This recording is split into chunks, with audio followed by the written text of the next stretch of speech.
Hi friends, அஸ்ஸலாமு அலைக்கும். Welcome to my channel. இன்றைக்கி நம்ம சேனலில் நல்ல டேஸ்டியான ஒரு ஸ்நாக்ஸ் ரெசிபி தான் பார்க்க போகிறோம்.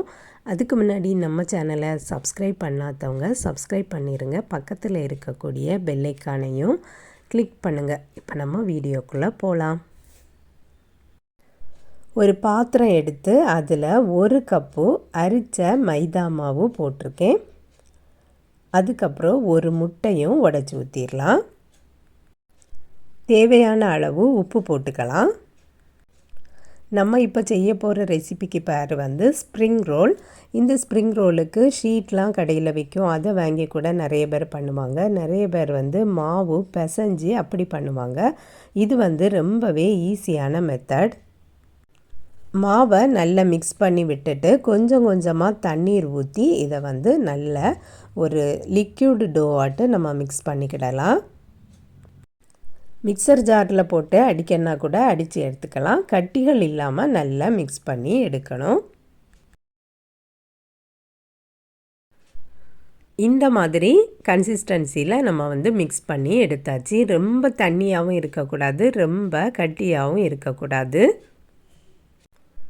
ஒரு பேன் அடுப்பில் வச்சுட்டு அது ஹீட் ஆனதும் 1 கரண்டி மாவை ஊற்றி தோசை மாதிரி நல்லா சுட்டு எடுத்துக்கிடணும்.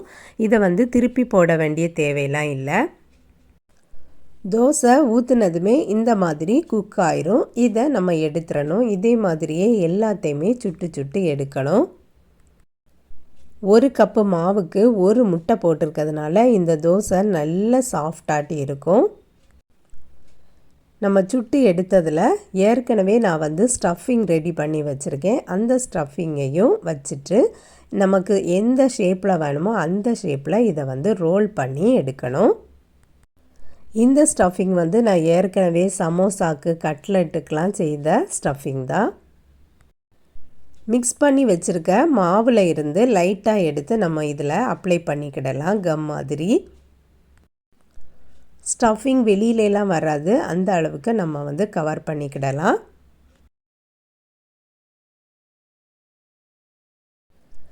இதே மாதிரியே எல்லா தோசைகளையும் சுட்டி எடுக்கலாம். 1 கப்பு மாவுக்கு நமக்கு ஒரு 13 அன்னம்லாம் கண்டிப்பாக வரும். இதே மாதிரி டைம் கிடைக்கும்போது நம்ம செய்து ஒரு பாக்ஸில் ஃப்ரீசரில் ஸ்டோர் பண்ணி வச்சிட்டோம்னா நம்ம இஃப்தார் நேரம் எடுத்து நம்ம ஒரு அரை மணி நேரம் இல்லைன்னா 1 ஹவருக்கு முன்னாடி எடுத்து வச்சிட்டோம்னா இது ஐஸ் எல்லாம் போயிருக்கும். நம்ம பொரித்து எடுத்துக்கிடலாம். இந்த ஸ்டஃபிங்கும் ஏற்கனவே குக் ஆனது தான், தோசையும் குக் ஆனது தான். அதனால் லைட்டாக நம்ம எண்ணெயில் போட்டாலே போதும். இப்படி பேனில் வச்சுட்டே கூட நம்ம பண்ணலாம். ஆனால் பேன் கொஞ்சம் ஹீட்டாகிட்டே இருக்கும்.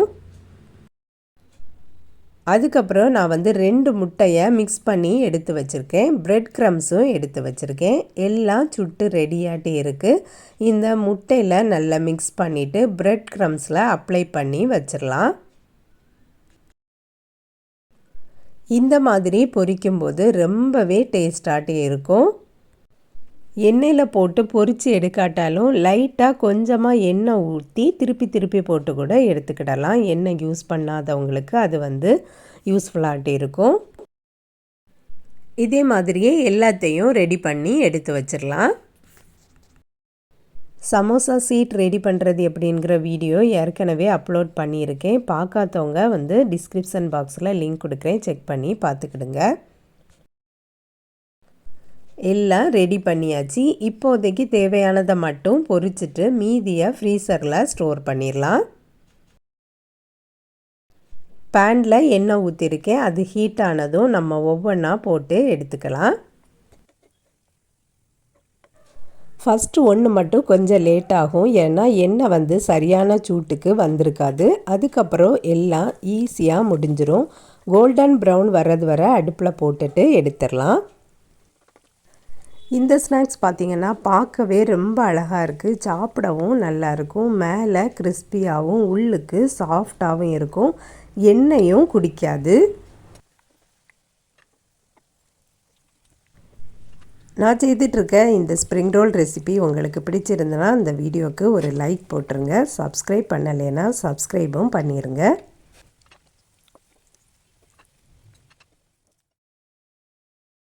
அவ்வளோதான், எல்லாம் பொரித்து எடுத்தாச்சு. டொமேட்டோ சாஸு கூட சாப்பிட்றதுக்கு ரொம்பவே டேஸ்ட்டாக இருக்கும். நீங்களும் ட்ரை பண்ணி பாருங்கள் ஃப்ரெண்ட்ஸ். இந்த வீடியோ பிடிச்சிருந்தா லைக் பண்ணுங்கள், ஷேர் பண்ணுங்கள். நம்ம சேனலை இது வரைக்கும் சப்ஸ்கிரைப் பண்ணலைன்னா சப்ஸ்கிரைப் பண்ணிடுங்க. நெக்ஸ்ட் வீடியோவில் வேறு ஒரு ரெசிப்பியில் சந்திக்கிறேன். அஸ்ஸலாமு அலைக்கும்.